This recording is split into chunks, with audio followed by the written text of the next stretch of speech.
Hello, welcome to A Layman Looks at the Word with Hal Richardson. This time we're continuing in our study of Revelations of Revelation. We're in chapter 14. Revelation 14:1, And I looked, and lo, a Lamb stood on the Mount Zion, and with him 144,000, having his Father's name written in their foreheads. And I heard a voice from heaven, as of the voice of many waters, and as the voice of great thunder. And I heard the voice of harpers harping with their harps, and they sung as it were a new song before the throne, and before the four beasts and the elders. And no man could learn that song but the 144,000, which were redeemed from the earth. These are they which were not defiled with women, for they are virgins. These are they which follow the Lamb wheresoever he goeth. These were redeemed from among men, and being the firstfruits unto God and the Lamb. And in their mouth was no guile, for they are without fault before the throne of God. This refers to the heavenly Mount Zion, even though the entrance was probably taken from the earthly Mount Zion. This is the 144 Jewish evangelists who are with God and have been redeemed from the earth. This is mid-tribulation that this happens when the Antichrist is in full power.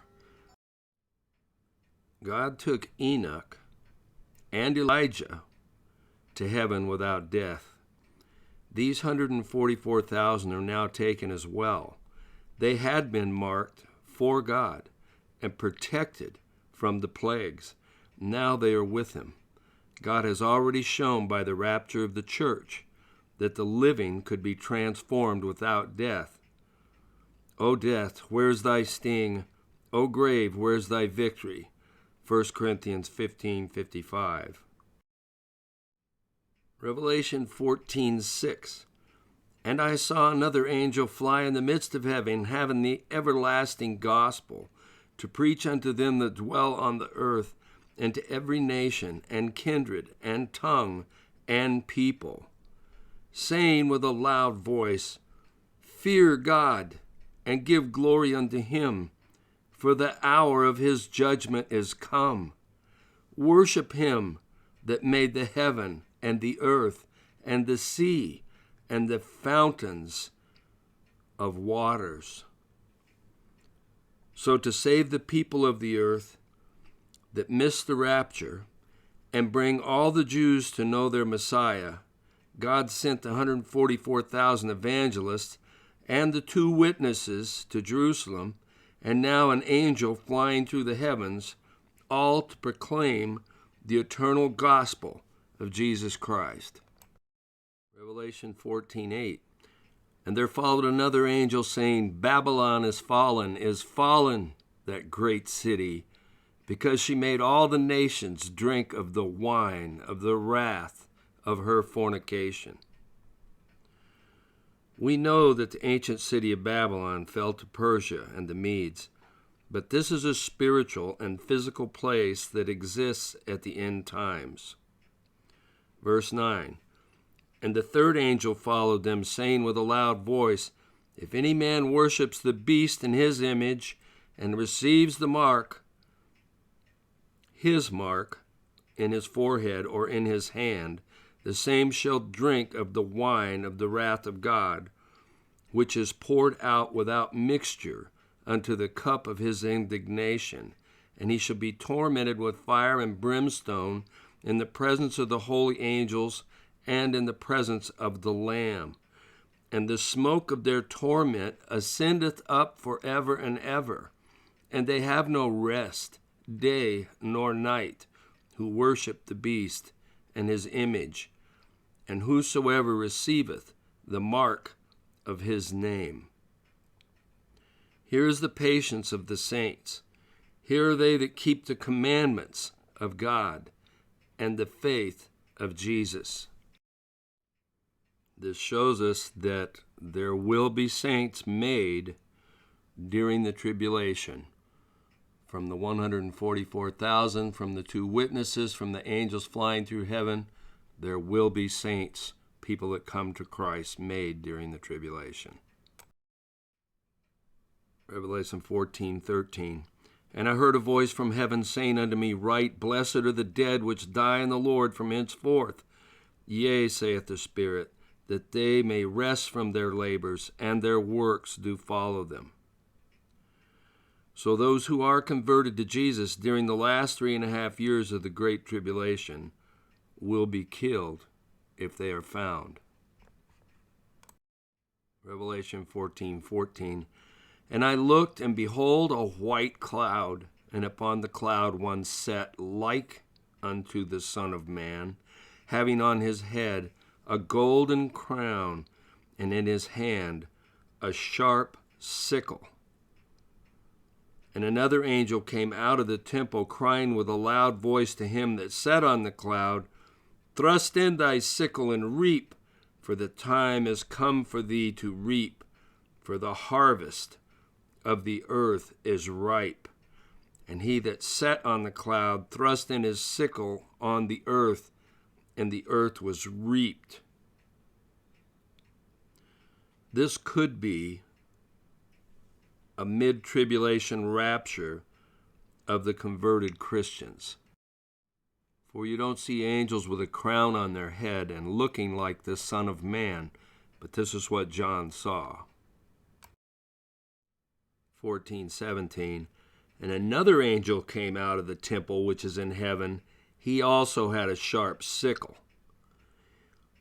And another angel came out from the altar which had the power over fire, and cried with a loud cry to him that had the sharp sickle, saying, Thrust in thy sharp sickle, and gather the clusters of the vine for the earth, for the grapes are fully ripe. And the angel thrust his sickle into the earth, and gathered the vine of the earth, and cast it into the great winepress of the wrath of God. And the winepress was trodden without the city, and blood came out of the winepress, even to the horses' bridles, by the space of 1,600 furlongs. This angel in vision foretell of Armageddon, which will be described in more detail in later chapters. The valley of Megiddo is where this final battle is fought between Jesus and the armies of heaven, and the Antichrist and the armies of the earth. It is 200 miles long, which is 1,600 furlongs. Revelation 15:1. And I saw another sign in heaven, great and marvelous, 7 angels, having the 7 last plagues. For in them is filled up the wrath of God.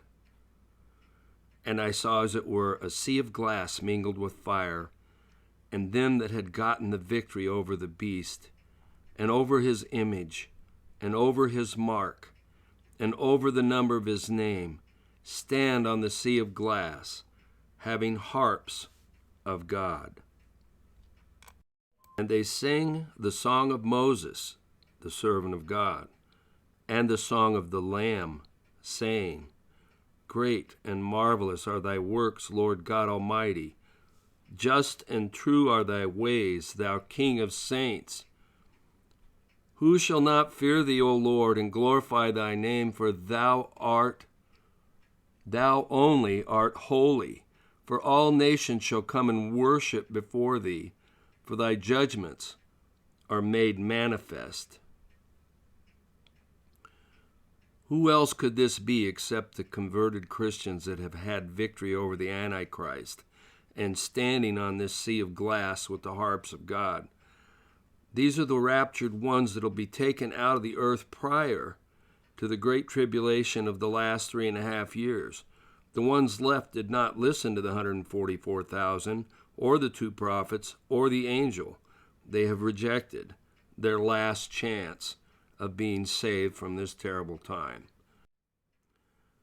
Remember, several times it mentioned this is the severe wrath of God, and the Christians like today's Christians, when the rapture comes, are not scheduled for this. That's why God comes back for us.